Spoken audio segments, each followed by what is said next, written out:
On a cold October night in Birmingham, as Ozzy Osbourne was finishing the final recordings of his See You on the Other Side album in the studio, he encountered an unexpected sight outside.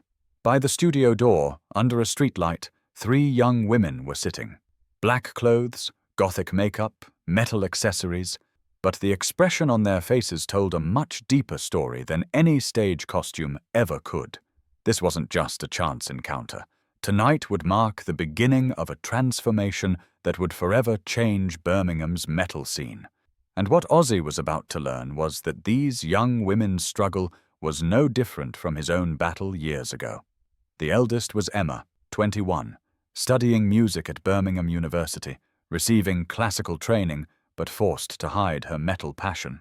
Beside her sat Sophie, 20, studying graphic design and working nights at a cafe to pay her own rent, her arms covered in metal bracelets resting on her knees as she cried silently. The youngest, Mia, was a 19-year-old literature student who faced constant criticism for her passion for writing metal lyrics, dismissed as not intellectual enough. All 3 shared the same problem. They were adults now, but society still tried to force them into certain molds. "Girls, why are you sitting out here in the cold?" asked Ozzy in his strong Birmingham accent. Though his voice sounded familiar, they couldn't quite see him clearly in the darkness. Emma lifted her head and said in a tired but proud voice, "At home I'm constantly bombarded with unwanted advice, but this is at least a place where real music can breathe." Sophie added in a more broken tone, "My family still says my phase will pass. I'm 20 years old, but they still can't understand who I am." As Ozzy moved closer, Mia's eyes opened wide as saucers. "Wait, are you Ozzy Osbourne?" Ozzy smiled that familiar smile and said, "Yes, love, I'm John Michael Osbourne. My friends call me Ozzy." But what he didn't yet realize was that this encounter wasn't a coincidence. Emma had been following metal forums for weeks, tracking that Ozzy was recording at this studio. The girls had specifically chosen this night because they were constantly under pressure to fit in at university and work, and they desperately needed a real role model. They didn't know how to approach Ozzy, so they sat outside hoping for a miracle. And the miracle had actually happened, but none of them had expected Ozzy to be this genuine and understanding. Tonight their lives would change completely, but they weren't aware of it yet. "How about coming inside for some tea?" said Ozzy, tilting his head in that characteristic way. "Tell me more details about this modern life crisis. Trust me, I've been through similar things." The atmosphere inside the studio was magical for the young women. Walls covered with platinum records and vintage equipment where legendary songs had been recorded. Emma sipped her tea and boldly asked, "Ozzy, have you ever gotten tired of your family not understanding you?" "Love," said Ozzy with that familiar smile, "I've been an expert at being misunderstood for 40 years, but here's what I learned. Instead of waiting for others' approval, you need to live your own truth. Otherwise, you'll wait forever." Sophie's situation was more complicated because even her boyfriend was uncomfortable with her metal image. "You know, Ozzy, even my boyfriend says you'd look so much prettier if you dressed normal. Being myself has become a burden." When Ozzy heard this, his expression turned serious. "Sophie, if someone is trying to change you, that person is wrong for you. When I met Sharon, she loved me exactly as I was. Leather jacket, long hair, my weirdness and everything." Emma asked curiously, "How did you find this confidence?" "Trial and error, love, with many wrong people in wrong places making wrong decisions. But eventually you learn, authenticity is not negotiable." Mia's story perfectly summarized the clash between the academic world and metal culture. "My professors say my metal lyrics don't carry value, but I see mythological references in Dio's Holy Diver, and they don't." Ozzy's eyes lit up. "Mia, you're a very smart girl. Academia can be snobbish sometimes. They don't see that War Pigs is a Vietnam protest song, that Children of the Grave is about concern for future generations. You're on the right path. You just lack confidence." These words brought tears to Mia's eyes, because for the first time, someone saw her metal writing as legitimate art. Just then, the studio door opened, and producer Dave walked in. He was surprised to see Ozzy in deep conversation with these young women. "Ozzy, is everything all right?" Dave asked with a familiar expression. "Perfect, Dave. I'm meeting these brilliant young women. Emma's a musician, Sophie's an artist, Mia's a poet, and all three aren't getting the recognition they deserve." Emma, Sophie, and Mia looked at each other. Ozzy Osbourne had defined them by their professional identities, not just as young girls. This recognition was one of the most empowering things they'd ever heard. When Dave understood the situation, he smiled. "Then stay a bit longer. Ozzy has stories to tell you." Ozzy's stories completely changed the young women's perspective. He told them how they were labeled dangerous when they formed Black Sabbath in the 1970s, how mainstream media demonized them. "But our secret was this. We weren't fake. We didn't follow trends. We turned the darkness inside us into music." Sophie asked in fascination, "How did this authenticity turn into career success?" Ozzy answered confidently, "Time, patience, and most importantly, never compromising your core identity." Ozzy suddenly laughed. "Oh, by the way, you mentioned classical music professors, didn't you, Emma? Once a professor told me that paranoid was too simple from a musicological standpoint. I said to him, 'Mate, if you can drive 50 million people crazy in 3 minutes, let it be simple.'" As the night progressed, the conversation deepened. Emma gathered her courage and asked, "Ozzy, could we also make music professionally? Not just as a hobby, but as a real career?" Ozzy's face lit up. "Of course. But remember, the music industry is tough.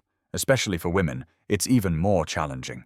But you have an advantage. You're starting with real passion, not for fame." Mia asked with a genuine smile for the first time in a long while. "But will people take us seriously?" "Mia," said Ozzy with that infectious laugh, "people have been trying to take me seriously for 50 years and still haven't quite managed it.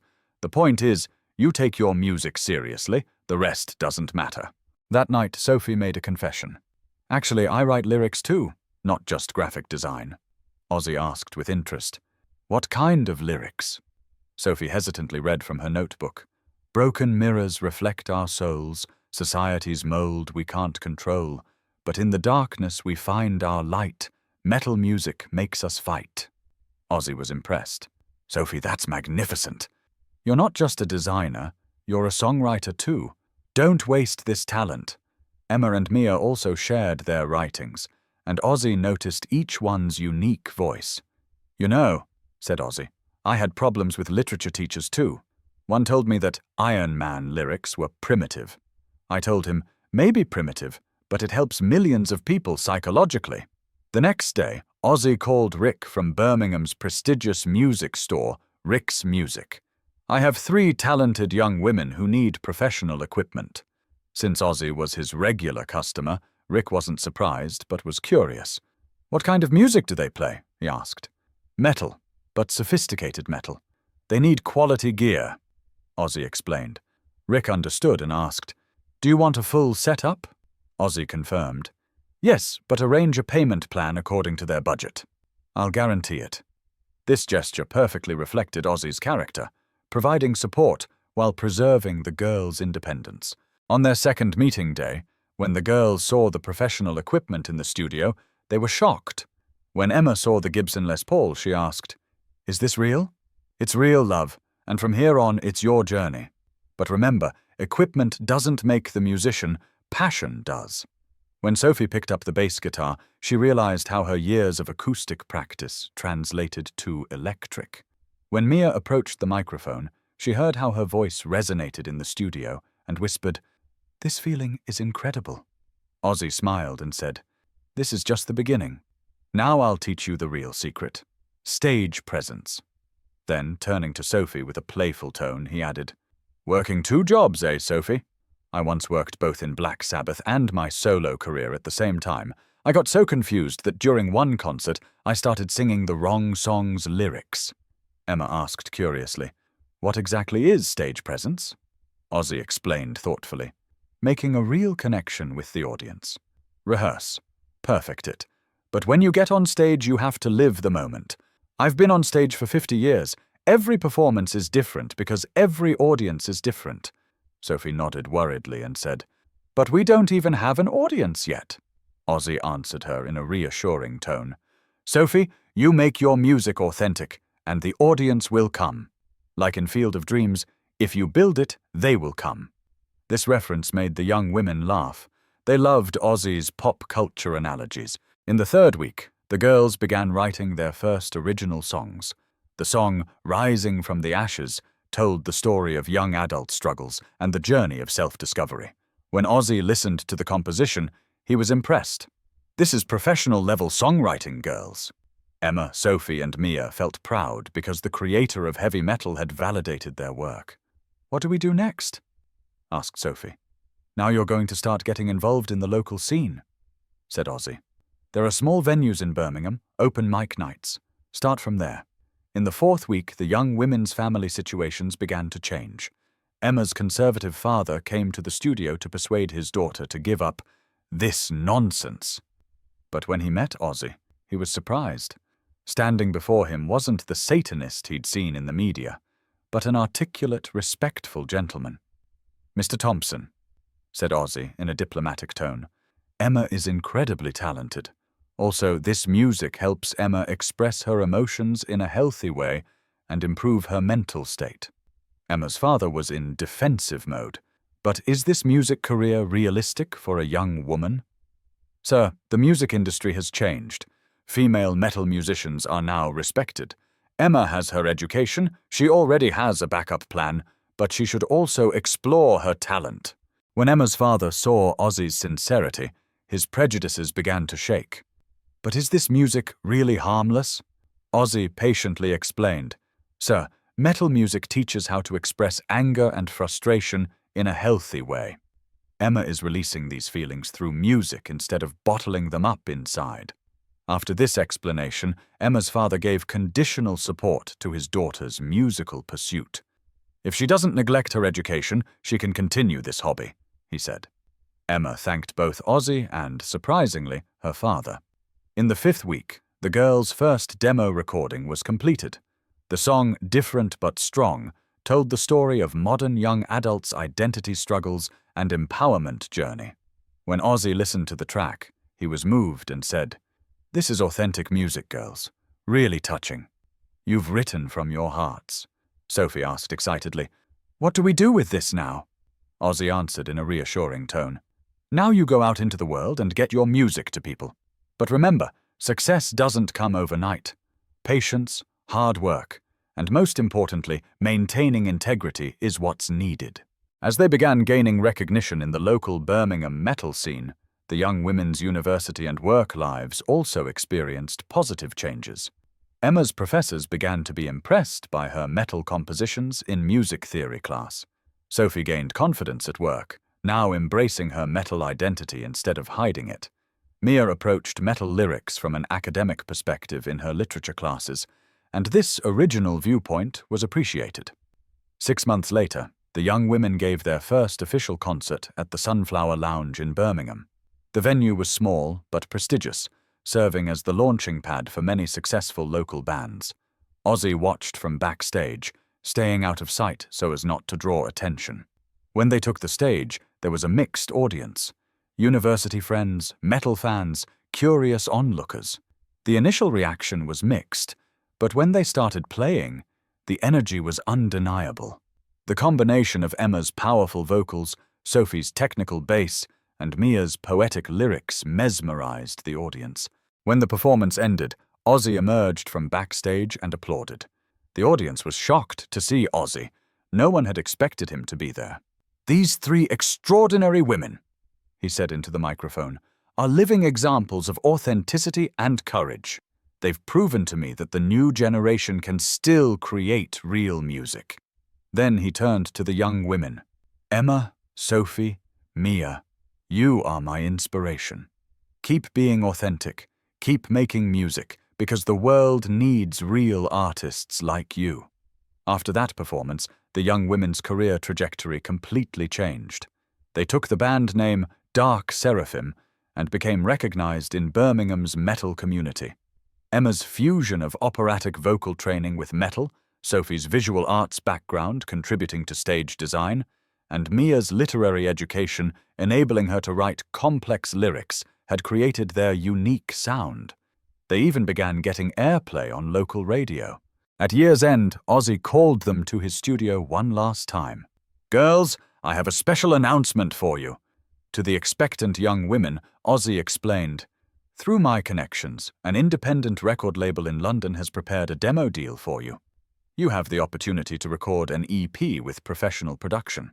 The Dark Seraphim members couldn't believe it. Their dreams were becoming reality. Emma said through tears, "Ozzy, you changed our lives." "No, love," said Ozzy with characteristic humility. "You transformed your own lives." I just opened the door. In the final recording session, Ozzy gave the young women his ultimate lesson. Success will come to you soon, but stay humble. Fame shouldn't feed the ego. And remember, staying an authentic artist in the music industry is the hardest part, but you've built a solid foundation. You can sustain it. Emma, Sophie, and Mia carried this wisdom in their hearts as they stepped into their professional music careers. They never forgot what Ozzy taught them. Authenticity is non-negotiable, being different is an advantage, and music heals everything, including societal judgments. Today, Dark Seraphim is one of the established bands in Birmingham's metal scene. Their music isn't just entertainment, it sends the message, "You are not alone," to excluded and judged young adults. At the end of every concert, they tell their audience the same words. "Remember what Ozzy taught us. You're different, and that's your superpower." That cold October night, Ozzy had simply encountered 3 young women. But in reality, that night, he had heard the voice of millions of different young people. Sometimes the Prince of Darkness's greatest gift is teaching others to find their own light. Emma, Sophie, and Mia were no longer just surviving. They were shining. And their light continued to guide different souls around the world.